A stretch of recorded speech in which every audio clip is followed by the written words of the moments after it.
I'm wondering who did Lily's hair like a little schoolboy. I think it's cute. She looks, you look so handsome, baby. It's so cute.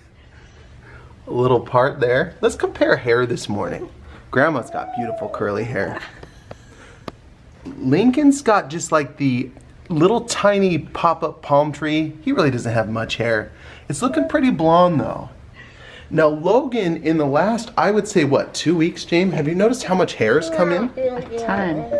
It's really unruly, like a crazy wave, and blonde and curly. I actually had blonde and curly hair. I know, we'll get to you, Daisy. Daisy wants to show off because she has the best hair. We'll get down there.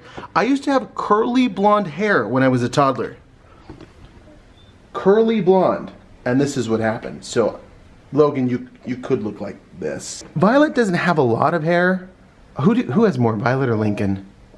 Violet probably has the least. I think Lincoln has more hair. It's just so blonde. Yeah, Violet has the least amount of hair. And then down here, we've got this child.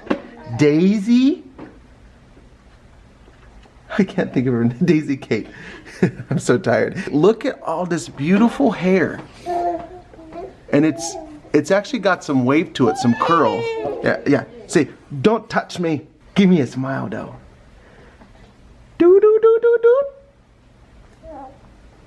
I'll take it. This is the best thing ever. We're so tired of mixing oatmeal with fruit, and now we buy this stuff that has mixed in oatmeal and fruit, which Daisy wants to eat right now. Welcome to A Lamb Between Us. Should we do this one in an accent the whole time? No. I got a good Brooklyn accent. Welcome to A Lamb Between Us. Today we have a special segment because we've put out some questions that you guys have asked for Shayden. So we're gonna jump right into these. The first one, Shayden, what is your favorite subject in school? Math. Math. And this next question probably goes with that answer. What do you want to be when you grow up? An Chess player? No. No? Oh. An aerospace engineer. I don't even know what that is. Do you build rockets? Yeah, you build them, design them. That would be cool. Do you think you could turn this leaf into a rocket someday?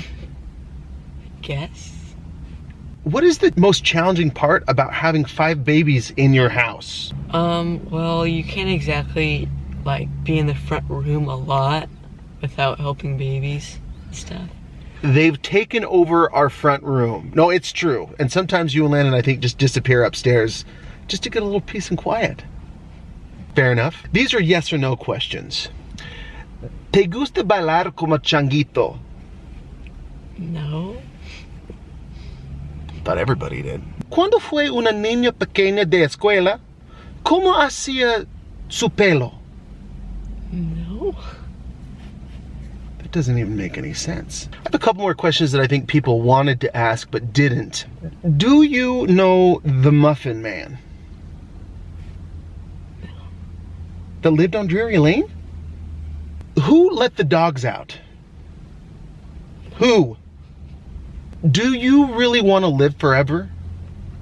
Forever? Forever young?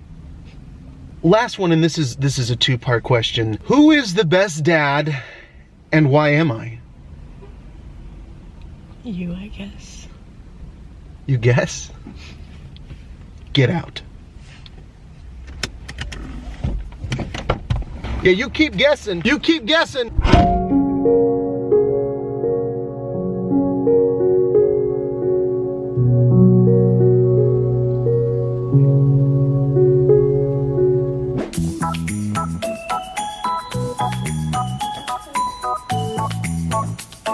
Nope. Nope.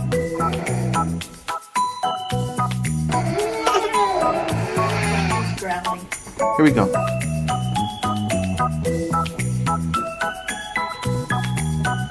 Hand down, baby.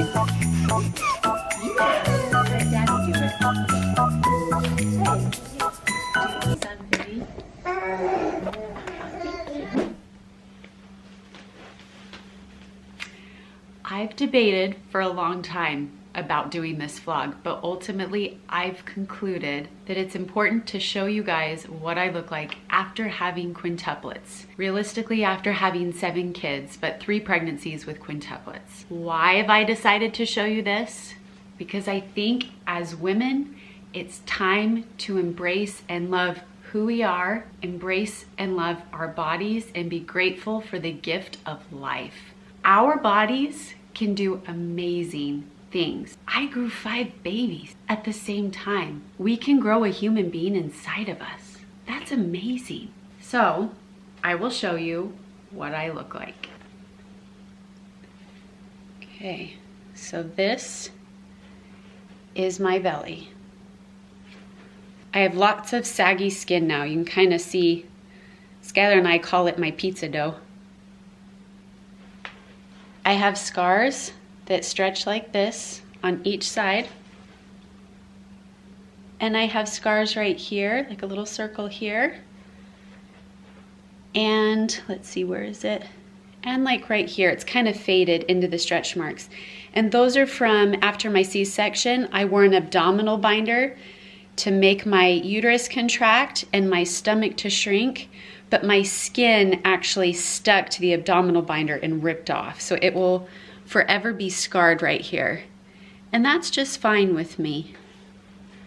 You know, I'm pretty proud of what my body did. I'm grateful every single day.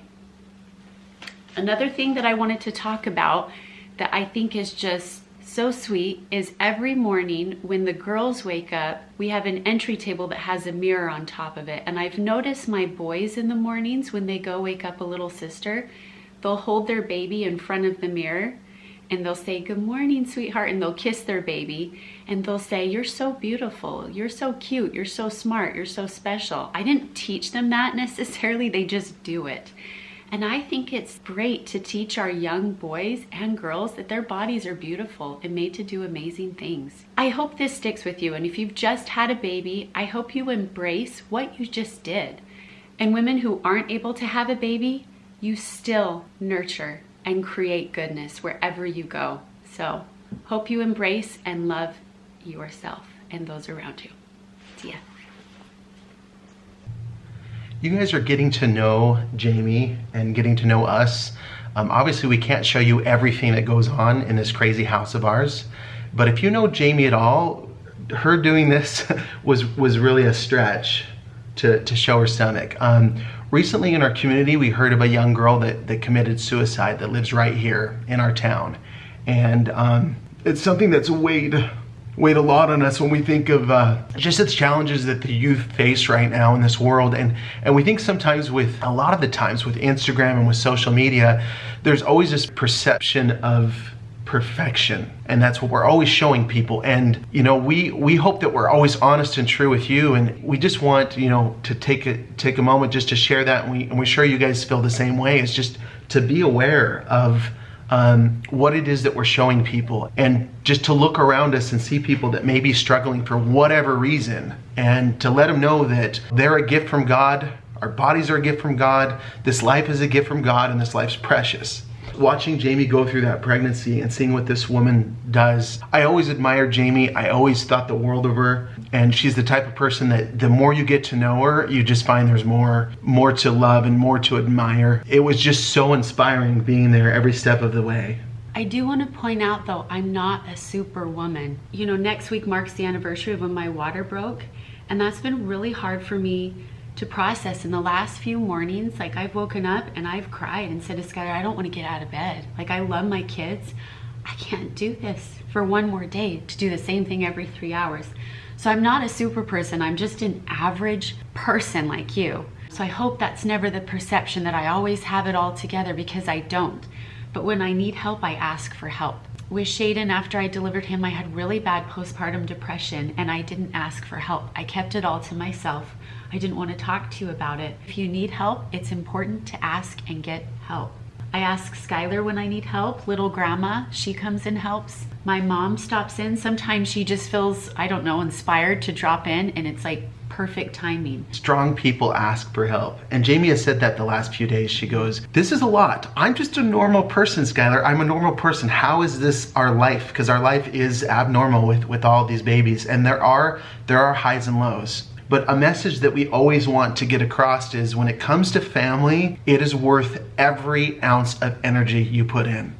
And we have the sweetest moments where we just sit down and look at each other, and Jamie will say, I have never been more happy in my life. And I feel the same way, but the hardest things in life often bring the most joy. Whatever it is that you have going on in your life, just know you got what it takes. And if you need help or if you need to talk to someone, do it. That's our message today.